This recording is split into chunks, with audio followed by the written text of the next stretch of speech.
So hi Mita, maayong adlaw day natong tanan no. O si Mita na nga to ang intro karon. Dili na ta mo gamit sa hi guys, kay naglagot og gisapot ko ni Mita ba. Maong sugod karon si Mita natong gamiton og intro kay para mapansin ko niya. Kay lagi iya kong tagaan sige og violation. Lami kay suntukon si Mita og patuwad ba please lang. Kay di jud siya gustong mudato ko palihog lang. Ug nganong karon pa siya nagsigig hatag og violation nako nga sige nan unta ko og viral. Nanaunta ko'y mga viewers ug nanaunta ko'y mga views sa ko ang mga video. Unyag mo dako na nga ako ang mga views, usa na ko niya tagaan og violation kay para mag-stop ang akong earnings. Unsa man jud gusto nimo Mita? Magundang na bataan ni sa vlogging ug di pa ba? Kay marag naglagot na jud ko nimo Mita ba? Anyway guys, mao rin ang part 2 sa ako ang makeup sa akong anak sa iyang pictorial. So hasta ninduta sa tong intro kay puro kasuko please lang. Kay lagi makasapot ug makalagot si Mita. Or wa baka ko tuguti sa Ginoo ani nga madato ko ani please lang. Kay wa man sad ko nangandoy og madato ko ba. Ang ako alang nalingaw naman ako sa ko ang pag-vlog ani.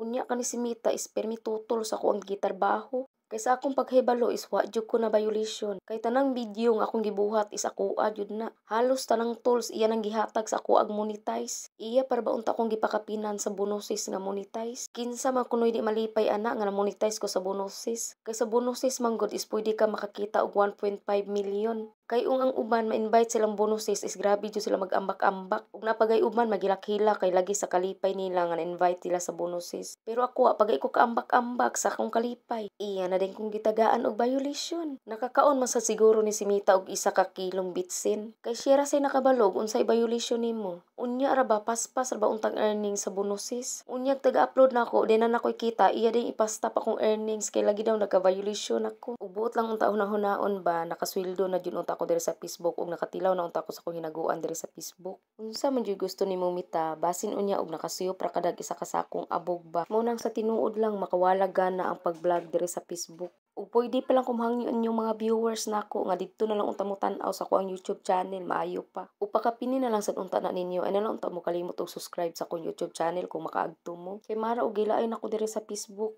May pa ang YouTube ko ay problema dagko pagkita. Kay diri man gud sa Facebook is daghan siyang viewers kaysa YouTube. Kay ang YouTube man gud is tuyuonon kay sa mga tawo nga ilang agtuon. Mao nang mas okay unta og kitaan diri sa Facebook kaso lang si Mita napoy gamay. Nauyog man pud siguro ning utok ni Mita. Ug unya ra ba daghan na kay mga content creator nga nagfollow sa kuha. Kana bang daghan na kay sila followers nga moabot mag 100,000 lang mga followers nagfollow sila sa kuha. Unya kay wa man ako sila gipollow back. Kay lagi di maghapon kuha na nila pansinon.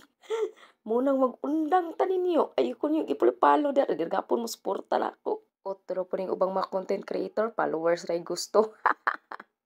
Uning damay-damay na tas kalagot ni Mita ani ba. Gusto ra bunta ko mag-ambak-ambak sa kalipay kay lagi tanang tools halos nahurot ta og ka-monetize nako ba.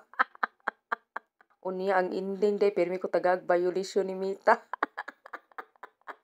Wa ko kasabot sa kong gibati, malipay ba ko, mukatawa ba ko, muhilak ug maguol ba ko ani. Ug inana nakagwapa akong anak pagkahuman guys. Ug i-upload din ako ni nga video guys dito sa akong isa ka page kay palagot naman ni Mita ba. Ug palihog na lang ko pakapin og follow ani akong bagong page guys. Daghang kay salamat ninyong tanan ba. Ug karon unta guys, na koy viewers, na koy haters ug nasad unta koy basher ani ba. Ug anyway guys, diri na rin nahuman ang ako ang mga hinanakit karon ug diri na sad ta mag-end. Ug daghang kay salamat sa inyong pagtan-aw mo ng bye oy.